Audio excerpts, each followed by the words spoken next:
Well, to bring us up to date now as we start the 7,200-pound modified, Bob Dabrowski from Marlborough, New Hampshire, and Dave Banner both made runs here at the beginning of the class, and the track officials have now decided to restart the class. So that'll bring up now David Kelm driving Russ Jansen's tractor from Wilmette, Illinois, up next. All right, here we go now on the restart of the 7,200-pound modified Indy Super Pull 14. Here comes Dave Kelm out of Wilmette, Illinois, with the 4 Chevys. Mike, this looks like a Banner tractor, but we understand the Banners really didn't build it. Russ Jansen patterned it after it and built it himself. Yeah, well, Banners have helped Russ Jansen quite a bit over the years, Dave, and Dave Kelm is Russ Jansen's neighbor and been helping Russ for quite a few years, and this is his first time at Indy Super Pull. Russ Jansen will drive later on in the heavy classes. Dave Kelm with these 4, basically Chevrolet 427 Chevys out there. Similar to a Banner tractor, and sometimes these motors way out in front will tend to make the front end just a little heavy.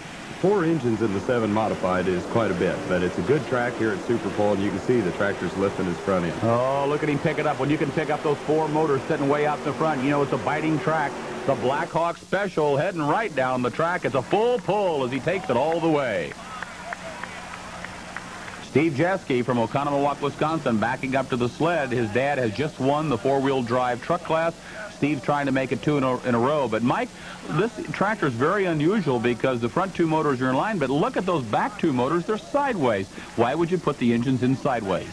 Dave, when you have this many engines in a tractor, the torque that the engine exerts on the chassis of the tractor tends to twist the frame, and therefore the rear tires won't get an even bite on the track. So they set the motors in crosswise to get away from this torque problem. All right, he's running 4 Aries, about 600 cubic inches each. The engines are very similar to what they had in their 4-wheel drive truck, except these are supercharged motors. Here he comes in the 7,000 modified. He picks it up. He's got to get on the brakes. He's having trouble controlling it. He's bouncing around the track. He's heading for the edge of the track. And my, holy cow, I tell you can't go out of bounds in this sport, or you will be disqualified. And he gets the red flag and is disqualified as they try to shut those motors down. A very disappointing blow for Steve Jeske from Wisconsin. Here comes Dave Banner now, backing up to the sled. Banner orange. Of course, always in the past, Mike, they've had Banner brown, Banner orange. We understand they're going to be coming out with a new tractor later on this year. They're going to number it, and I think it's something like 36 or 37, and that's the number of tractors that they have built in their lifetime over the history of their pulling career. Green light comes on the sled. Now, they've got to get this front end up. It looks like they won't have any problem with the bite that this tractor has. Yeah, this 7 modified is really an exciting class with that much horsepower to get your front end up in the air. He's got to fight to control it, working the brakes. He's over to the right-hand side of the track, and he is going to come close.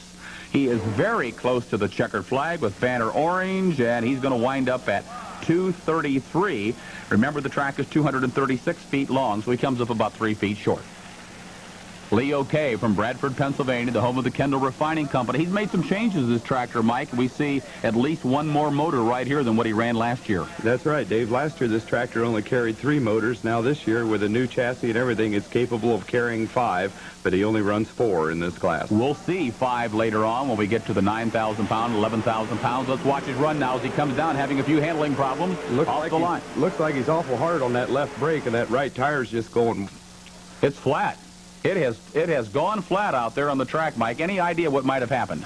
As I said, he was on the left brake pretty hard, and that caused the right tire to actually overspeed itself, Dave, and the tire tore itself away from the rim and went flat. The final distance, 136 and 11 for Leo Kay. Now, Mike, we noticed that they're refueling the Tim Engler's Mission Impossible tractor. We have just received word that on his first run, he had a malfunction with his kill switch, not to his fault. And what are the rules on a situation like this? Well, this tractor can carry 5 engines, so on the back of the tractor behind Tim, it has 5 kill switches. And for some reason, as he was coming down the track, he had a good, strong run going. Just before he got to the end of the track, I don't know whether a dirt clod may have hit the cable that's tied to the kill switches, but it shut him off. That's a contest malfunction. That's not Tim's fault. So they'll back the tractor up, refuel it, restart it, and he'll have 2 more tries. All right, here's the guy that's just a couple of years over 30 years old, and I'll tell you, he's put it all together. Last year, he won 3 classes at Indy Super Pull 13. He missed winning the 4th class by not being able to get to the track when he sheared the fuel pump off in the 12,000-pound unlimited. He won 3 classes last year in NTPA. Certainly has had an awfully good year in 1986, and here he comes now as he powers down the track. This is for it. He's got to have a full pull if he wants to take the lead. Heading over the left-hand corner of the track, he's going to go for the finish line, and he goes for the wall as well, Mike. Finishing just a couple feet short of that wall. It is a full pull for Tim Engler's Mission Impossible. All right, Mike Snyder, what do you think now will be the strategy for Dave Banner? They dropped 6 positions earlier, so they get another rehook after they reset the sled. Yeah, that first trip down the track was a real education. He'll know what to do different now, and I'm really look for Dave to take it out the end. All right, he needs a full pull. We've already got Engler out the gate right now. Now he begins to lift that front end. It's a much straighter run this time, looking awfully good as he heads over to the right-hand side of the track, heading for the corner, and he passes the pylon and the flag. It's a full pull for Banter Brown.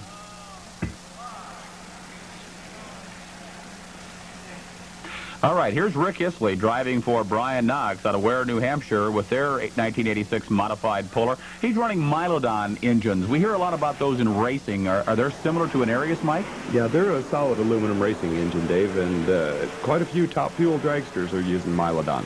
Sassy Massey coming down the track, getting over to the right-hand side. You can see the sled almost going out of bounds. He holds it in, but he's a few feet short. He fails to make the pull-off. Rick Isley, the Knox tractor, Sassy Massey, 223 and 2. Hail Woody Woodward now out of Marlborough, New Hampshire, one of the best pullers on the northeastern side of our country, running an Engler chassis with an Allison, and he's got problems out there. Looks like that left-hand motor detonated pretty hard, Dave. A lot of fire come out the front end of it. I was talking to Woody before the class, and he said he'd spent 3 or 4 days down in Madison, Indiana at the boat shop down there, and they'd been tuning on these motors, but looks like he's got a little bit of a problem. Well, this is a real tough blow, as we saw there on slow motion. A big flame, and let's hope that he hasn't hurt that engine internally. Due to technical difficulties, we're unable to give you the run of Gardner Stone out of Middleborough, Vermont. However, his Allison with 2 engines went 187 and 1.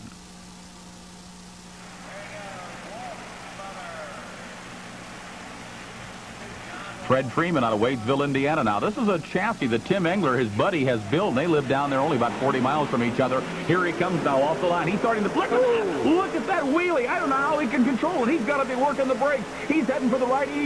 Oh, my word. Oh, we got so excited down here. You won't see a run like that very often, Mike Snyder. Not when he stands up in the air like that. They're pretty hard to drive when they're standing up that high. Well, it's a full pull, no question about it. That means we've got a couple now out the gate. Well, I'll tell you now, if we get a look at it here in slow motion, Mike, we can see that front end pickup as he comes down the track. He really does a big wheelie. Normally, most tractors would lose their drawbar and wouldn't make a very good run, but his tractor is known for making a big wheelie and making good pulls at the same time. And Fred can make a real competitive pull with his tractor that high in the air. 2 to go in this class. Here comes Dave Walsh now out of Austin, Wisconsin, running 3 Aries. Mike, do you think he's going to be a little under horsepowered here running against these 4-engine tractors? Not in the 7, I don't think he is. This is really one of Dave's top classes, and I really look for him to take it out the end. All right, looking strong, coming right down the middle of the track. The butterflies are wide open with the dirt slinger, and he makes a full pull with ease. No question about it. He's in the pull-off. We've got 1 more tractor to go. We'll see if there's 5 or 6 in the pull-off in just a moment.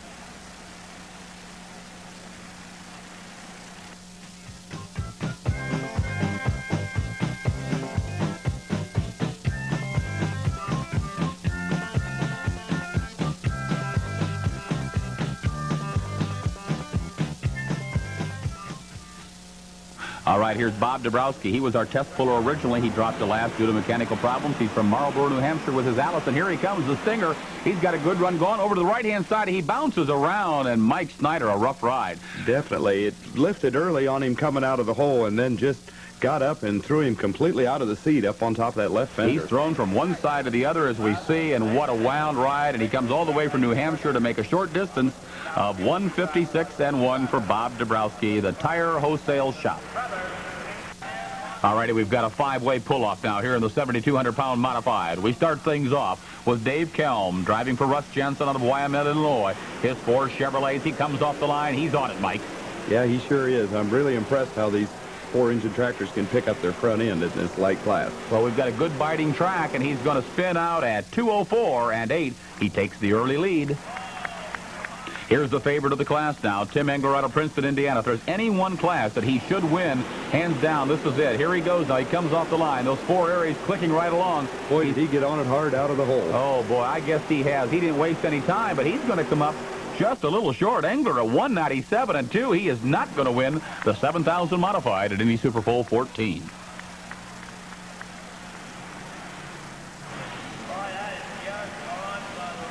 Now we go to the old pro, Dave Banner out of Warren, Indiana, with the brown tractor. There's the 4 Chevys clicking right along. Mike, this is not their best class, though, in all the modifieds. Both of Banner's tractors, Dave, because they both have 4 engines in this class, they're just a little bit heavy on the front end in this light. And he's going to come up short at 195 and 3 for Banner Brothers. Here's Fred Freeman now out of Wadesville, Indiana. Mikey's got a good shot to win this pull. Boy, if he runs like he did the first trip through, Dave, he really made a spectacular run that first time. He's got smoke coming out of that right front motor. It's going to be close. He's got to beat 2:04 and 8. He goes up in smoke, but the run is good for first place. 2:06 and 1 for Fred Freeman. The mean mistreater now takes the lead here in the 7 mod.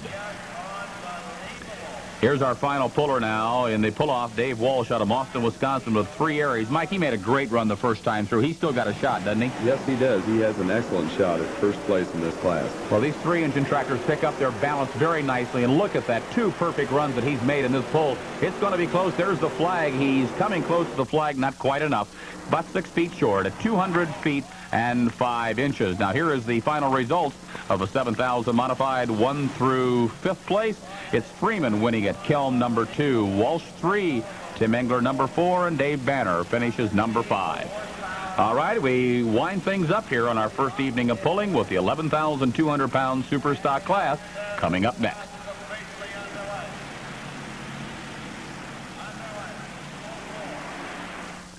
Strategy in the pull-off tonight, because they were all excellent tractors. Well, I just decided that I would run it just exactly like I did the first time. The first time I got a little light, and everybody told me maybe I need to move some weight forward, but my tractor seems to work best when it gets the nose in there, so I just left it light and come out there and drove like normal. Everybody looked like ran light tonight. Did they miss their weight, or was the track just that tough? Well, the track was just that tough once you got down to about the 150-foot mark. It really took a real good bite.